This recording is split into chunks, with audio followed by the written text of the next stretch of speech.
বর্ষা মানেই ইলিশ আর খিচুড়ি। কিন্তু খিচুড়ি আজ খাবো না, ইলিশ খেতে মন চেয়েছে। একটু ছোট সাইজের হলেও তা তো পাওয়া গেল। চলো কি বানাই দেখে নাও। নুন হলুদ মাখিয়ে হালকা করে ভেজে নিয়েছি।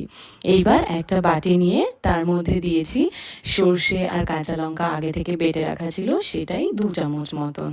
আচ্ছা, এই বর্ষায় তোমাদের বাড়িতে স্পেশাল কি মেনু হচ্ছে অবশ্যই কমেন্টে জানিও।